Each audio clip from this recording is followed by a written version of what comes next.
குழந்தைகளும் குட்டிகளும். இது எனக்கு அப்பா சின்ன வயசுல வாங்கி தந்த ஸ்டோரி புக்ஸ்ல இதுவும் உண்டு.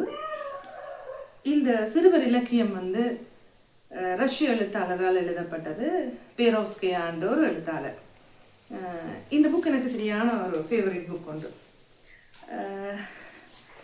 என்னென்னு சொன்னால், இந்த எழுத்தாளர் தன் நிஜ வாழ்க்கை நினைவுகளை இந்த நூலில் வர்ற 6 கதைகளூடாக விவரிச்சிருக்கிறார். இந்த எழுத்தாளரோட அப்பா ஒரு வன ஆர்வலர், அதோட ஒரு வேட்டைக்காரரும் வேற.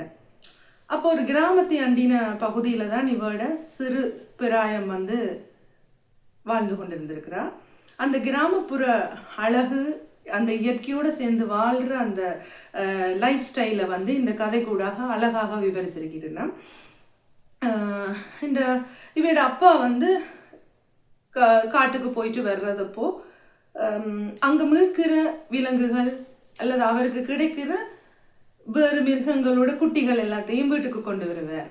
அப்படி இவர் கொண்டு வர்றப்போ இவற்றை 4 குழந்தைகளும் அதை பார்த்து எப்படி சந்தோஷப்படினோம், அதோட எப்படி அவையோட வாழ்க்கையில கொண்டு போயினோம், அவையோட வாழ்க்கை முறையோட இது எப்படி அந்த குடும்பத்தோட குடும்பமா அதுவும் பாசத்தோட எப்படி அது வளர்ந்து வருகுது, அதுக்கு வர்ற விபத்து, அதுக்கு வர்ற ஒவ்வொரு விதமான மனநிலை மாற்றங்கள் இவை எப்படி அதை எதிர்கொள்ளினோம் என்று சொல்லி இந்த புத்தகத்துல நிறைய விவரிச்சிருக்கணும். இதுல 6 கதைகள் போகுது. 6 கதைகளும் ஒவ்வொரு பிராணிகளும் அந்த குடும்பத்தோட ஜாயின் பண்ணி எப்படி வாழ்ந்து கொண்டு போயினோம்ன்றதை விவரிச்சு கொண்டு போகப்படுது. தியான்கா தோம்ஷிக்கன்னு சொல்லி 2 ஓநாய்களோட கதை முதலாவதா வருது. அப்புறம் மீஷ்கான்னு சொல்லி ஒரு மானோட கதையும், ஈஷ்காவும் மில்காவும் என்று சொல்லி 2 கழுதையோட கதையும், வாஸ்கான்னு சொல்லி புலிக்குட்டியோட கதையும், பிராந்திக் என்று சொல்லி நரியோட கதையும், சுபாரி என்று சொல்லி குதிரையோட கதையும் இதுக்குள்ள வருது.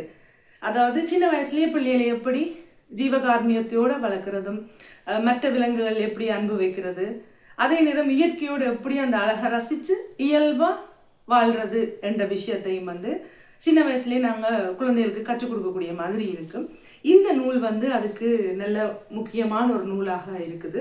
உண்மையிலே சின்ன பிள்ளைகள் வாசிக்கிறன்றதை விட எனக்கு இந்த வயசுல வாசிக்க நல்ல சந்தோஷமா அந்த உலகத்துல வாழ்ந்த மாதிரி, அந்த கிராமத்துல அந்த இயற்கைகளில் அந்த பூங்கண்டுகள், அவங்க சொல்ற அந்த ஆப்பிள் மரங்கள், அப்படி அதுகளோட வாழ்ற மாதிரி ஒரு ஃபீலிங் கிடைச்ச சந்தர்ப்பம் கிடைச்சா நீங்களும் வாங்கி வாசிச்சு பாருங்க. நன்றி.